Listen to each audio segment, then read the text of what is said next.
Hello guys, कैसे हो? शायद आप अच्छे होंगे। गाइज, आज मैं आप लोगों के सामने क्लास 10th का भूगोल यानी कि ज्योग्राफी जो है वो मैं लेकर आया हूँ।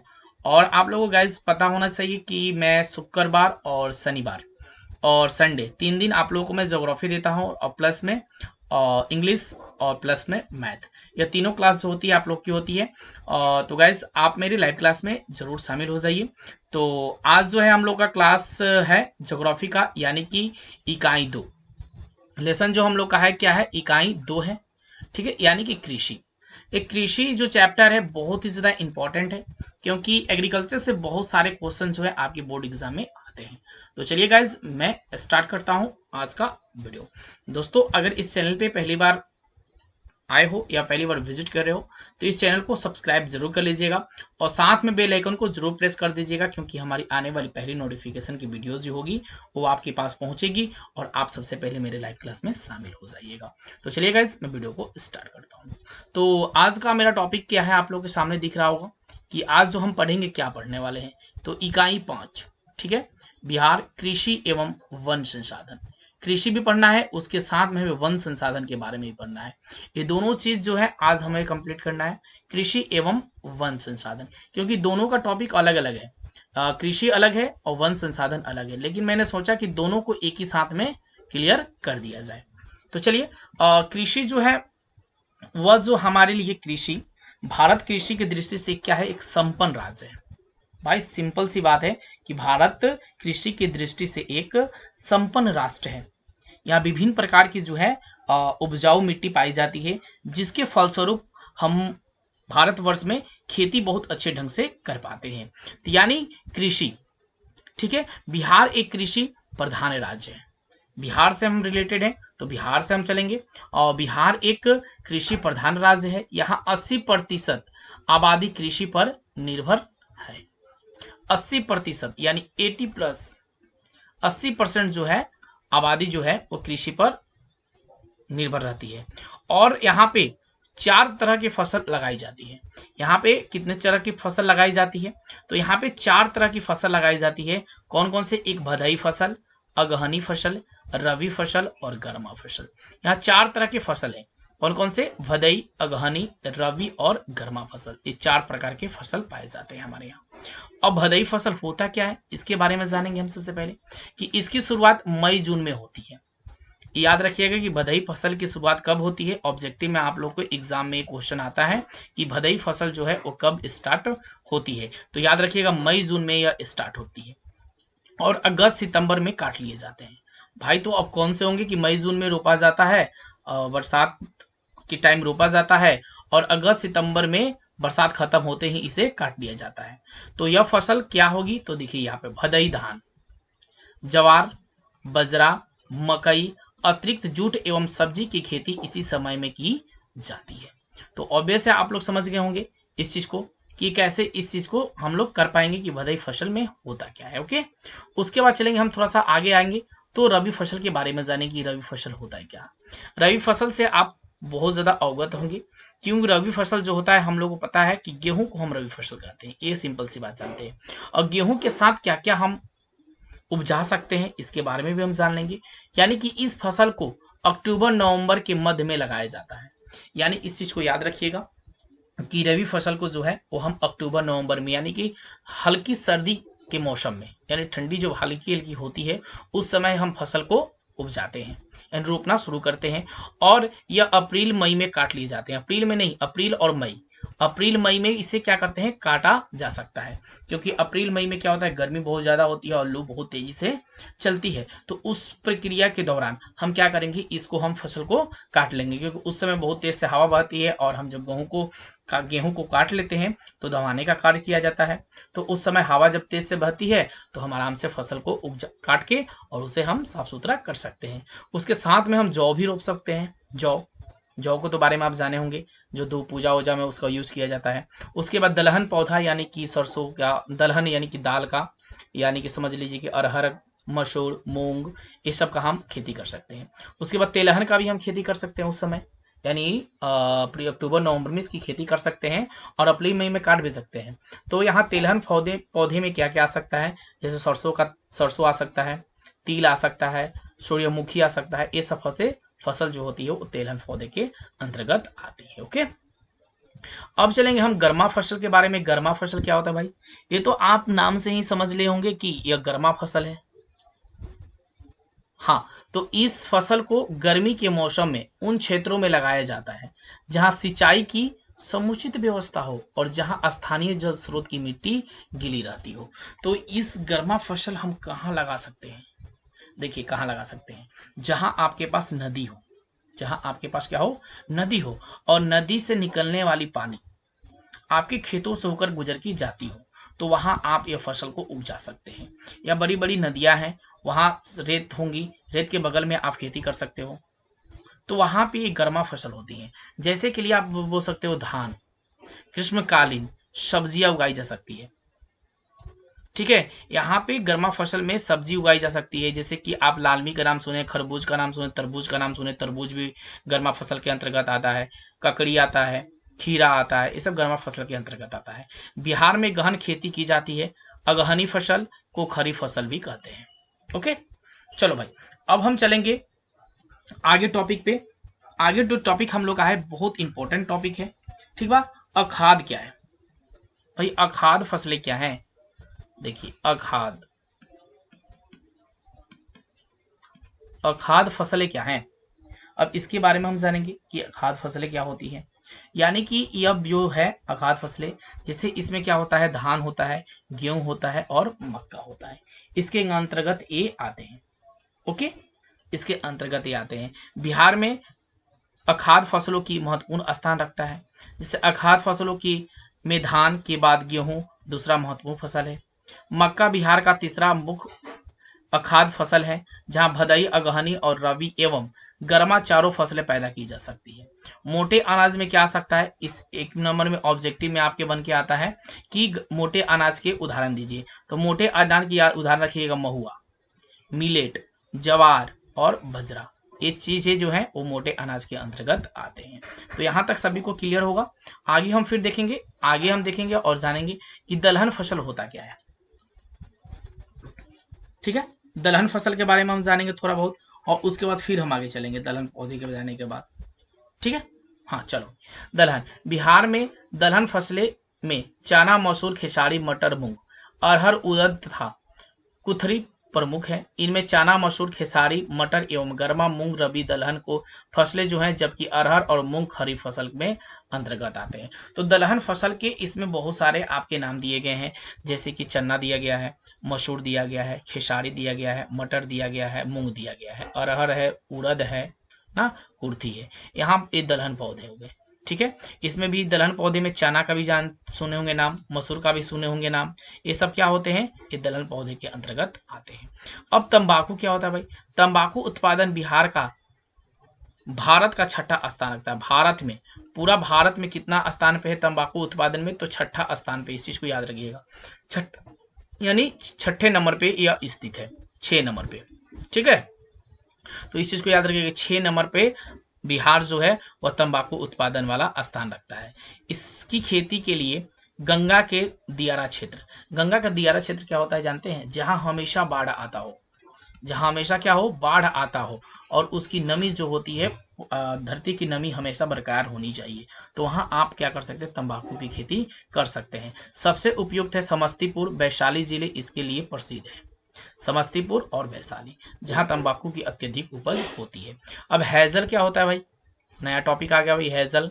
हैजल संसाधन क्या होता है? तो बिहार में जल का विशाल भंडार है, जो हमें दो प्रधान स्रोतों से प्राप्त होते हैं। पहला क्या है हैजल संसाधन? धरातलीय जल और भूमिगत जल। अब धरातलीय जल के बारे में जानेंगे और भूमिगत जल के बारे में। धरातलीय जल क्या होता है? नदियां, जो नदी से पानी निकलती है उसे हम धरातलीय जल कहेंगे। जलाशय, बड़े बड़े तालाब और तालाब कुएं जो होते हैं, ये जलाशय हैं या धरातलीय जलाशय होंगे। और भूमिगत जलाशय क्या होंगे? जिसे कुआं, झरने, नलकूप, हैंडपंप जो होंगे वो भूमिगत जल हो जाएंगे। तो यहाँ दोनों में थोड़ा सा डिफरेंट आप जरूर देखते होंगे कि धरातलीय जल और भूमिगत जल क्या होता है। इस चीज को जरूर आप याद रखिएगा। ओके, आगे हम टॉपिक पे देखेंगे और जानेंगे। ओके, हाँ जी, आगे कोसी नहर। भाई कोसी नगर तो भाई बहुत इंपॉर्टेंट है। हाँ, कोसी नहर। तो देखिए, कोसी नदी एक भारत नेपाल सीमा पर हनुमान नगर के पास बांध बना कर दो नहरें निकाली गई है। कोसी नहर के पास, कोसी नदी के पास उसे नाम दिया गया है कोसी नहर। जो भारत नेपाल की सीमा है वहां पे एक हनुमान नगर है, नाम है हनुमान नगर। वहां पे एक छोटा सा क्या किया गया, बांध बनाया गया है, जिससे कि दो नहरें निकाली जाती है। कौन कौन सी नहर दो निकाली जाती है? तो याद रखिएगा, पूर्वी कोसी किनारे पर पूर्वी कोसी नहर, पूर्वी कोसी किनारे पर पूर्वी नहर। ठीक है, इस चीज को याद रखिएगा। उसके बाद अगला क्या हो जाएगा मेरा कि पश्चिमी किनारों पर पश्चिमी कोसी नहर। यहाँ दो हो गया, एक ये हो गया।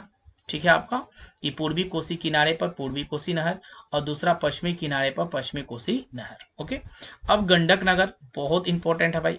नहर, गंडक नहर जो है बहुत इंपॉर्टेंट है, बार बार एग्जाम में आया है कि गंडक नदी पे त्रिवेणी नामक स्थान पर 85 किलोमीटर दक्षिणी वाल्मीकि नगर के पास एक 783 किलोमीटर लंबा और 760 मीटर ऊंचा बांध बनाया गया है। इस बांध को पश्चिमी की ओर तिरहुत नहर और पूर्वी की ओर सागर नहर निकलती है, जिनकी नदी घाटी योजनाएं हैं।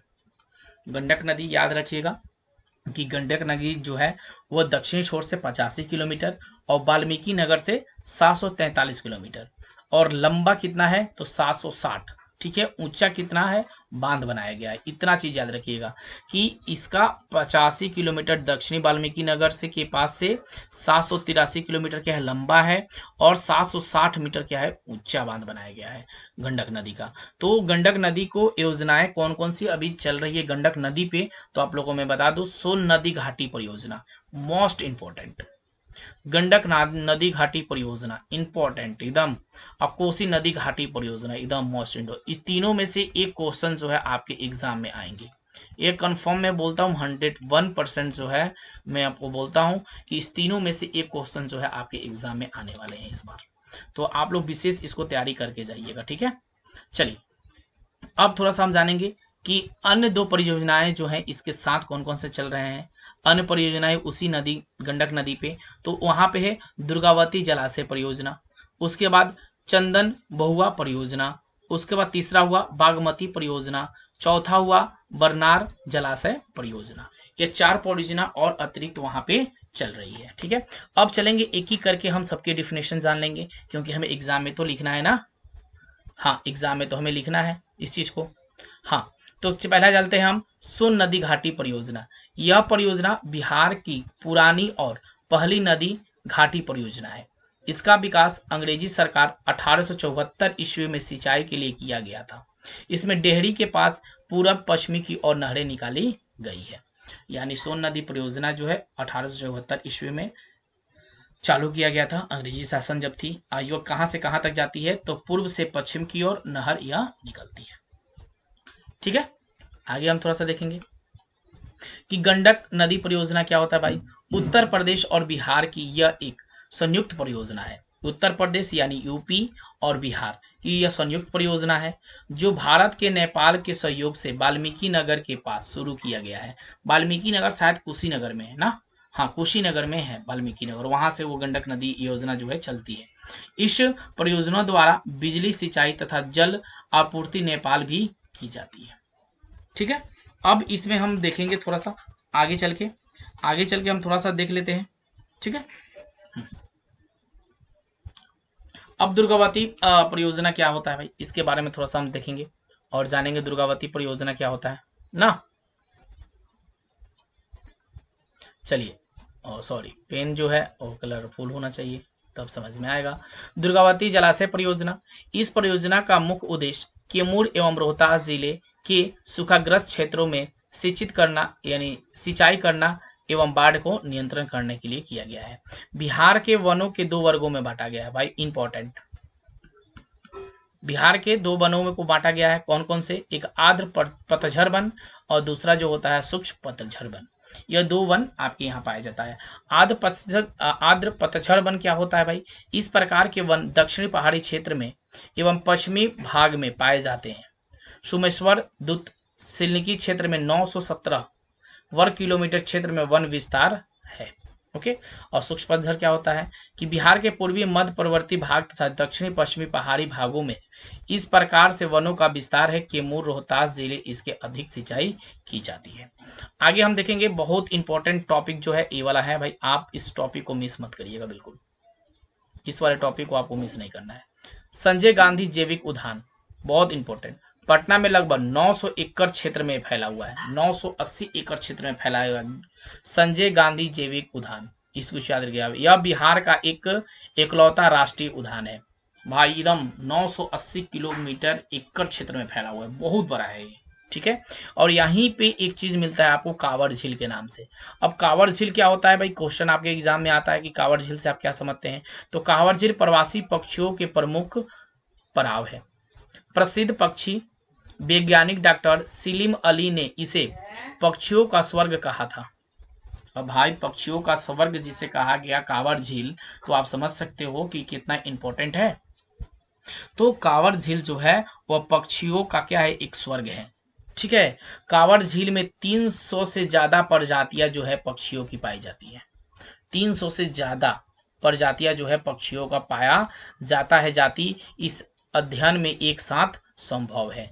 यहाँ पे 300 से अधिक प्रजातियां पाई जाती है कांवड़ झील में, तो यानी पक्षियों का रियल में यह स्वर्ग है ना। वहां रंग बिरंगी पक्षियां, एक से एक पक्षियां देखने को मिलेगी, कितना आनंद आता होगा वहां देखने के बाद, एक अजब से फील होती होगी वहां पे ना। हाँ जी, अब आया आगे ऑब्जेक्टिव, कुछ क्वेश्चन है आपके सामने कि बिहार में कितने प्रतिशत क्षेत्र में खेती की जाती है। याद रखिएगा, बहुत इंपॉर्टेंट, 60% पाई जाती है, ओके। उसके बाद अगला क्वेश्चन आया, बिहार की कितनी प्रतिशत जनसंख्या कृषि कार्य में लगी हुई है। तो यानी कि 80% जो जनता है वह कृषि कार्य में लगी रहती है। आगे ऑब्जेक्टिव फिर आया आपके पास ना कि बिहार में जूट उत्पादन में गिरावट हो रही है। जूट उत्पादन की गिरावट क्यों हो रही है जानते हैं, क्योंकि जब हम जूट के उत्पादन कर रहे होंगे तो बाढ़ की समस्या बहुत अत्यधिक आ जा रही है, जिसकी वजह से क्या हो रही है कि गिरावट आ रही है। उसके बाद तंबाकू उत्पादन क्षेत्र गंगा या दियारा के किनारे, मैंने अवधि बताया था कि तंबाकू की खेती कहाँ की जा सकती है, तो गंगा के किनारे यानी दियारा क्षेत्र में इसे किया जा सकता है। उसके बाद अगला क्वेश्चन है कि कोसी नदी घाटी परियोजना का आरंभ कब हुआ था। तो 1955 में। याद रखिएगा कि कोसी नदी घाटी की परियोजना का आरंभ यानी शुरुआत कब की गई थी, तो 1955 ईस्वी में की गई थी, ओके। उसके बाद अगला क्वेश्चन है, गंडक परियोजना का निर्माण किस स्थान पर हुआ। गंडक परियोजना का निर्माण किस स्थान पे हुआ है, तो याद रखिएगा वाल्मीकि नगर, मैंने अभी क्लास में ही आपको बताया था, कुशीनगर के पास है ना। 8वां क्वेश्चन कि बिहार में नहरों द्वारा अत्यधिक सिंचाई किस जिले में होती है, तो याद रखिएगा रोहतास जिले में होती है, ओके। चलिए भाई, अब थोड़ा सा और 2-4 ऑब्जेक्टिव है जो आपके सामने में बता दूं, क्योंकि जो ऑब्जेक्टिव जो है वो आपके एग्जाम में ना सोशल साइंस में 30 आते हैं, तो 30 क्वेश्चन को हमें कंप्लीट करने होंगे, और जो कि बहुत ज्यादा इंपॉर्टेंट हो जाती है ना। बिहार में कुल कितने अधिसूचित क्षेत्र वन का विस्तार है, तो याद रखिएगा 637 ना सॉरी 6374 किलोमीटर में ना। हाँ, आगे क्वेश्चन है 10वां नंबर, कुशेश्वर स्थान किस जिला में स्थित है, तो दरभंगा के जिले में, ठीक है। याद रखिएगा। आगे क्वेश्चन जो है, कांवड़ झील स्थित है, कांवड़ झील कहाँ स्थित है, तो बेगूसराय जिले में। कांवड़ झील कहाँ स्थित है, तो बेगूसराय के जिले में, बेगूसराय जिला है वहां पे कांवड़ झील स्थित है, ओके।